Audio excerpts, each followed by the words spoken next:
Hello everybody, this is Toys R Us, and for this new figure unboxing and review, we're going to be looking at the 2022 Legacy Core Class Shockwave figure. So what we're going to do with this video, we're going to unbox him live in a second, have a look at the entire contents of the packaging.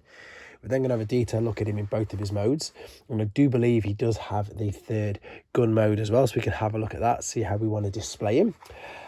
We will also do some comparisons with him and some other Shockwave figures, to be honest, including, he seems to be getting quite a few core class releases at the moment, Shockwave does, so we can have a look at some of the core class figures of him. We can have a look at some of the original Generation 1 versions of him, that's his Action Master. We'll also see, because I believe it's just a scaled down version of his leader class variant, or version, shall we say, from Seige.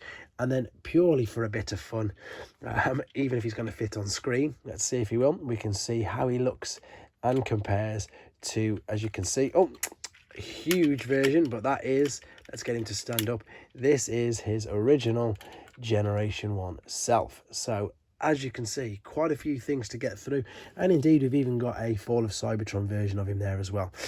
As you can tell, I love this character, I love this figure. I do know that there are more versions of Shockwave. I've just got these ones to hand to do some comparisons with. And yeah, I just think he's just a great character, great concept. Maybe it was growing up as a kid, because in the UK, we just couldn't get hold of Shockwave anyway. He wasn't released unless you were lucky enough to find an MB boxed variant of it, but he just wasn't released in the UK. Anyway, let's have a look at him inside the packaging. He looks great, even though we've got these windowless boxes. It's still tied in with plastic tie wraps. Also, I need to thank Robot Recruits, because they got this out to me nice and safe, no damage, as you can see, at all. It's going to be 11 steps to do the transformation process. We've got beautiful artwork there of Shockwave in his bot mode, and beautiful artwork there of him in his ship mode, shall we say. Right, as I was saying, as I'm opening this, if you're already not subscribed to this channel, if you'd like to hit that subscribe button for me now, please, it would really help me and this channel out. Right, let's have a look at him then. So, is he going to be transformed properly, or are we going to have to adjust him as soon as we open him up? He looks okay to me. He's all held in there. There's his radar dish. We've got his instructions. We've got the safety things. So all I need to do now then is very quickly set him free from there and come right back to you. Okay then, as you can see, I've set him free from his packaging, and it's time to do some first impressions. And overall, aesthetically, as soon as you pick this guy up from the front, he looks very, very, very good. In fact, there's loads of detail, all molding, as I say, detail all around the front, even on the midsection, on the torso, into the legs. You can just see how much detail they've really gone to town with exactly that. From the front, we've got the Decepticon logos there. We've got the awesome head sculpt as usual, which even has, you know, a lot of detail inside that. They've even painted, of course, the Cyclops eye. The ears, or antenna, shall we say, don't move, unfortunately, but as you can see, the head will rotate all the way around. We've got ball and socket joints. There we go, ball and socket joints at the shoulders, and it will also hinge up as well, but that is mainly due to transformation purposes. We've got ball and socket elbow joints. We don't actually have a waist swivel, although it does look like you might have one. We actually don't. We've got ball and socket hips. We've got ball and socket knees, and then when we spin it round, unfortunately, this is perhaps the only negative thing that I would say about this, is that again from the front it looks fantastic. Look at it, look at the detail, really, really nice. But then at the back it is mega hollow, and it's quite funny. I've only all of a sudden just started to notice really things like this, but it's nothing new. And what I mean by that is, here's Core Class Shockwave from obviously Legacy, here's Core Class Shockwave from Combiner Wars, and if we spin him round, pretty much exactly the same, completely hollowed out legs. Here's the other Core Class Shockwave from the other Combiner Wars, as I say, and again, all completely hollowed out. I suppose the only difference with regards to, I suppose, newer figures is the Core Class Shockwave from the Bumblebee movie, and that doesn't have the hollowed out. They've actually, of course, got the treads to the tank there. But overall, as I say, I don't want to sound like I'm coming down too hard on it. I think it's great, and I think that there's perhaps they get out of jail is the fact that people will be displaying, if they are going to display him in robot mode, of course he's going to be facing forward. So as you can see, lots of articulation, full rotation everywhere. It's just a really, really great figure. What I don't fully get is this though. This definitely should have been with Soundwave, not Shockwave, shouldn't it? We can attach it into his hand anyway though, like so. so. And that looks a bit weird now. It looks like an extension of his hand, like he's gripping it or grasping it like that, shall we say. You can't attach it anywhere else, I don't think. I mean, maybe on the back. No, I was going to say, and obviously in the alternate mode there is going to be a port at the back where we can be connecting in. We can also, if you wanted to, not that it make much difference, you could put it that way round, which of course it doesn't make much difference at all. And I suppose the best thing, or the biggest thing to remember, is it's just a scaled down, a very clever, in fact, scaled down version of this guy, which is of course the leader class version of him. So if I take all the accessories that come with him, that I suppose put this at a leader price point with him, it does actually make this figure quite a bit small. I'm just going to fold these down at the back. I know this isn't correctly how it should be, but just to give you an idea of, as I say, just how well they've managed to do exactly that, scale down this particular figure. Color scheme is pretty much identical. It really works. I'm quite impressed with it, as I say. So let's have a quick look at him then in his alternate mode. And this is, I believe, let's have a go, it's quite a tough little transformation process. So if we spin it around to the back, we're going to open up these here like so, fold these out. So this of course was all the kibble which is on the back of this, which all came separately, etc., and like all the feet as well, whereas on this it's all integrated into the build. Now we're going to get the arms, we're going to fold these all the way up like so, and then we're going to cascade it or push it back up and over like so. So we've folded it forward, and you need, if you're worried or wondering which side to go on, you need the hollow forearms facing forwards in line with where the head is now. Now, to be honest, before we do the next part, it is easier if you press. We're going to separate this first, that's the back part, and then what you want to do is you want to push the head right in. If you push the head right in, this is now going to give you much more room and space. You've got a tab there on the forearm and on the back of the arm, and you've got some cutouts there. So as we fold this up and over, you can see we're going to click these into place like so, click these into place like so. And then we're just going to draw our attention to the bottom part, and what we've got here, you might not even notice it, is if I grab the waist there and if I bring it forward, you can see this whole hip area is extending out. See inside there? So it is extending out. So fold it out, then bring the legs down as well, so it's as low as it's going to be.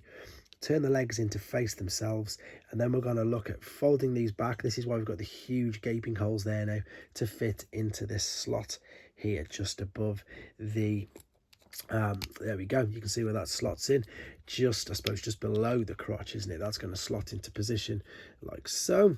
And let's just make sure that it looks, there you go, that's the transformation process. It looks okay, it doesn't look great.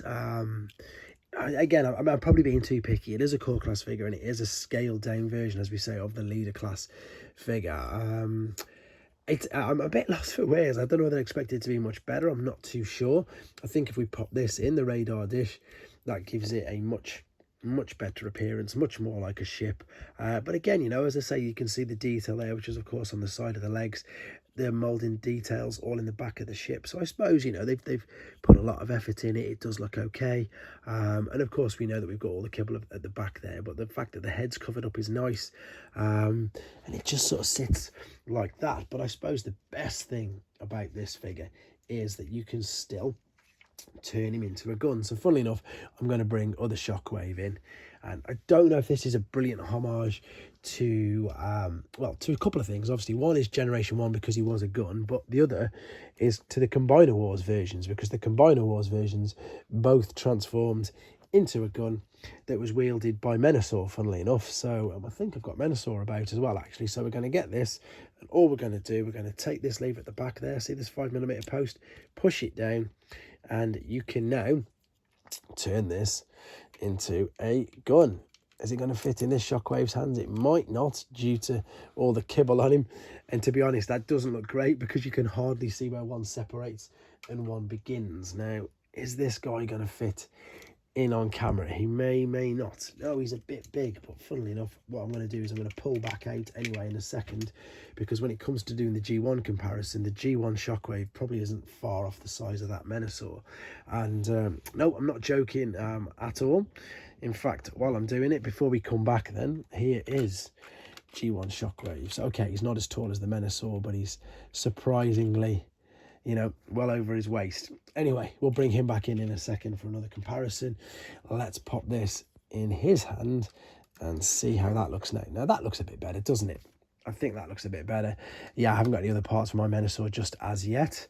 So whether it's intentional, whether it's not, whether it's, as I say, this could be a complete homage to the Combiner Wars versions of Shockwave, or it could just be obviously a homage to the G1 version, which does turn into a gun. I think without the radar dish, though, you can still get away with it looking a bit like a gun. Again, it's awkward with Shockwave, and I suppose with Megatron now, we've sort of accepted him as a tank.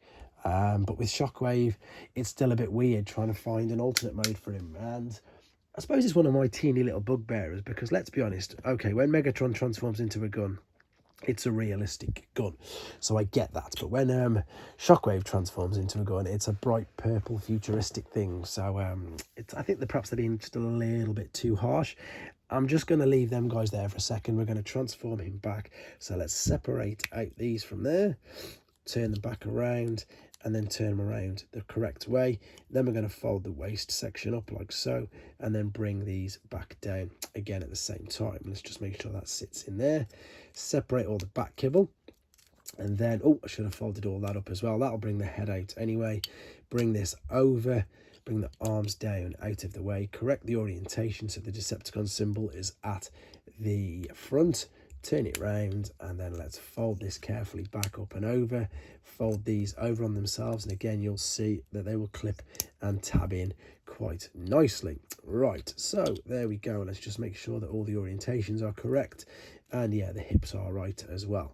So as far as core class Shockwaves go, he's good. As you can see, though, he's not too dissimilar to any of the others that we've had in the past. I just haven't realised I haven't got his head all the way up, so I need to push this through. There we go, until it clicks, and that'll click back in place. So yeah, he's not too dissimilar to any of these really. And these Combiner Wars was what, 2016 maybe. So you can just see the similarities there between them all.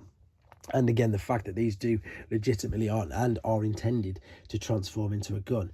This guy, though, does look completely different. And, of course, it will be because he's based on, shall we say, a Bayverse movie. So, of course, his incarnation will be very, very different. There is Core Class Skywarp. And again, I suppose I'm just lining up a few core class figures. These are known as core class. They were known as Legends scale figures when it was Combiner Wars. I don't know why they've changed the names, to be honest.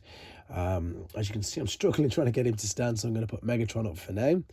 And then in a second, I am going to get Soundwave to stand at the other end and just do a bit of a core class, Legends class showcase of the figures. I would like to say you can see how far they've come, but as I've just said, there's not really too much differences between them. Again, this guy stands out the most for me because he is so vastly different. However, I'm not knocking the core class figures. I think they're fantastic. What I need to do now then, just very quickly, because I've realised this is a long video just for a core class figure, is do some more Soundwave comparisons. So there is a Fall of Cybertron, I nearly forgot the name then, to be honest, version of him. There is, and I said Soundwave, didn't I? I meant to say Shockwave. There is his Action Master version, so that's a G1 version of himself. And then, as I said, crazily enough, this is the original. Oh, and that's a very common problem with the Generation 1 versions, by the way. There is a Generation 1 version of him. Let's put these things back under his feet for the Leader Class 1. So yes, there is the Leader Class Siege version of him as well. And to be honest, I think that pretty much covers all of the Shockwaves that we can see compared with him. Again, granted, not all of them. I think he's a great character. I do like the figure. Perhaps I've been a little bit too harsh on him considering he's a core class figure. Let me know what you guys think, but I think he's going to still be a great addition, and I'm only going to be keeping mine in this particular robot mode like that, or in the gun mode anyway. Thanks for watching, guys. Take care.